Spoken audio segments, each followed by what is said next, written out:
Sunday அதுவுமா நிம்மதியாக தூங்கலான்னு பார்த்தா வச்சுக்கோங்களேன், நம்மளுக்கு அப்போ தான் சோதனை மேல் சோதனையாக வரும். வாழ்க்கையே வெறுக்கிற அளவுக்கு சோதனையாக இருக்கும். என்னடா நமக்கு மட்டும் தான் இப்படி தான் நடக்குதான்றது தோன்றுங்க. ஒரு ஒரு ஆஃபீஸ்லேயும் இந்த மாதிரி ஒரு கேரக்டர் இருக்கும். நம்மளை திட்டிகிட்டே இருக்க கேரக்டர் ஒன்று இருக்கும். உனக்குலாம் ஒரு அளவும் தெரியாது, நீங்களாம் எதுக்கு தான் வேலை பார்க்குறேன்ற மாதிரி திட்டிக்கிட்டே இருக்கும். நம்மளா சைலண்ட்டாக Hey everyone, welcome back to my channel. Hey everyone, welcome back to my channel. இன்றைக்கி ஒரு விஷயம் டிஸ்கஸ் பண்ண போகிறேன். எனக்கு ரொம்ப நாளாக ஒரு டவுட் இருக்குது. அது என்னன்றது தயவு செஞ்சு நீங்கள் கிளாரிஃபை பண்ணுங்கள். நம்ம வாரத்தில் 6 நாள் வேலைக்கு போகிறோம். 7ஆவது நாள் சரி சண்டே ரெஸ்ட் எடுக்கலாம்னு சொல்லி நம்ம இருக்கும்போது அப்போ தான் நம்மளுக்கு சோதனை மேல் சோதனையாக வரும். நிம்மதியாக தூங்கலாம் பார்த்தா ஒரு 10 மணிக்கு மேலே தூக்கமே வராது. நாளைக்கு லீவு மைண்டில் செட் ஆகிடுச்சுன்னா அடுத்த நாள் காலையில் தூக்கம் வர மாட்டேங்குது, நைட்டே தூக்கம் வர மாட்டேங்குது. சரின்னு சொல்லி எப்படியோ கஷ்டப்பட்டு பிறந்து தூங்கலாம்னு சொல்லி தூங்கும்போது ஒரு 11-12 ஆகிடுது. 12 மணிக்கு தூங்கலாம்னு சொல்லி போகும்போது கரண்ட்டு போயிடுச்சு. நேற்றுக்கு என்னடா சோதனைன்னு சொல்லிட்டு உட்காந்துருக்குதா வருதுன்னு நானும் பார்த்துட்டே இருக்கேன். கரண்ட்டு விடிகால 2 மணிக்கு கரண்ட் வருது. என்னடா நமக்கு வந்த சோதனைன்னு சொல்லிட்டு உட்காந்தே இருக்கும்போது பார்த்தா எல்லோரும் தூங்கிட்டு இருக்காங்க. நம்மளுக்கு தூக்கமும் வராது, கரண்ட் இல்லைன்னா தூக்கம் வராது எனக்கு. அப்புறமா உட்காந்தே இருந்து சரி 2 மணிக்கு தூங்கலாம்னு சொல்லி 2 மணிக்கு தூங்கி எந்திரிச்சு பார்த்தா மணி 6 தான் ஆகுது. முழிப்பு வந்துச்சு, அதுக்கு மேலே தூக்கம் வரல. இதே பாருங்கள், மண்டே காலையில் பாருங்கள் தூக்கம் சொக்கும்.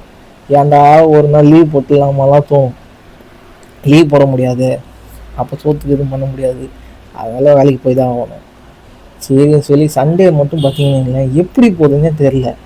இந்த வடிவேல் ஒரு படத்தில் பொண்ணு பார்க்க போகும்போது பொண்ணு சல்லுன்னு இப்படி போயிட்டு இப்படி வருமே, அந்த மாதிரி சண்டே காலையில் ஆகுது. சடனாக பார்த்தா அதுக்குள்ளே முடிஞ்சிருது சண்டே. என்னடா இது, எனக்கு மட்டும் தான் இப்படி நடக்குதா இல்லை எல்லாருக்கும் இதுதான் நடக்குதான்றது தெரியல. இது ஒரு லீவாகவே தெரியல. காலையில் எந்திரிச்ச மாதிரி இருந்தால் அதுக்குள்ளே பார்த்தா ஈவினிங் ஆகிடுச்சு, அடுத்த நாள் காலையில் வேலைக்கு போக வேண்டியதாக இருக்குது. என்ன வாழ்க்கடாது, என்ன கூடுமாடாது சொல்லலாமா? நம்ம தெரில, சொன்னால் எனக்கே ஆப்படிச்சிருவாங்க. அதை யோசிச்சுட்டு இருக்கிறேன். சொல்லுவோம் என்ன. ஒரு ஆஃபீஸ்லேயும் இந்த மாதிரி ஒரு கேரக்டர் இருக்கும். நம்மளை திட்டிகிட்டே இருக்க கேரக்டர் ஒன்று இருக்கும். உனக்குலாம் ஒரு அளவும் தெரியாது, நீங்களாம் எதுக்கு தான் வேலை பார்க்குறேன்ற மாதிரி திட்டிக்கிட்டே இருக்கும். நம்மளா சைலண்ட்டாக இருப்போம். நம்ம கேட்போம், நீ என்ன புரிதத்துக்காக இருக்கன்னு சொல்லி கேட்கலாம்லாம் தோணும். ஆனால் எதுவும் கேட்க முடியாது. பார்த்தீங்கன்னா அவங்க பெரிய போஸ்டிங்கில் இருப்பாங்க, அவங்க எதுவும் கேட்கவும் முடியாது. கேட்டால் அதுக்கப்புறம் நம்மளுக்கே ரிவெஞ்ச் ஆகும். சரி சொல்லிவிட்டு அமைதியாக சைலண்ட்டாக போகிறது.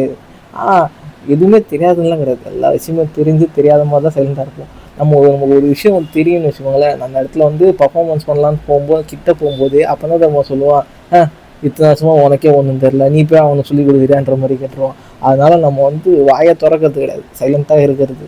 நீ என்ன வேணால் சொல்லிட்டு போடா, நான் வரேன், என் வேலையை பார்க்குறேன், நான் போகிறேன். அந்த ஒரு மென்டாலிட்டி வந்துருச்சு நம்மளுக்கு. ஏன்னா அவன்கிட்ட சொல்லியும் பிரயோஜனம் கிடையாது, சொன்னால் அவன் கேட்கவும் போகிறது கிடையாது, அது வேறு மேட்ரு. அதனால் வந்தோமா, நம்ம வேலையை பார்த்தோமா, வீட்டுக்கு போனோமான்ற மாதிரி தான் இருக்கணும். அவரும் எதாவது சொல்லும்போது சைலண்ட்டாக ஓகே ஓகே ஓகே, அதுதான் நம்மளோட மைண்டே அப்படியே மாறிடுச்சு, அடாப்ட் ஆகிடுச்சு அதுக்கு. அதனால் முடிஞ்ச அளவுக்கு இந்த காரில் வாங்கி இந்த காரில் விட்டு போக வேண்டியதான். வேலை என்னவோ அதை பார்த்துட்டு நம்ம வீட்டுக்கு வந்தோமா, அவ்வளோதான். அடுத்து வேறு எங்கேயாவது ட்ரை பண்ணு.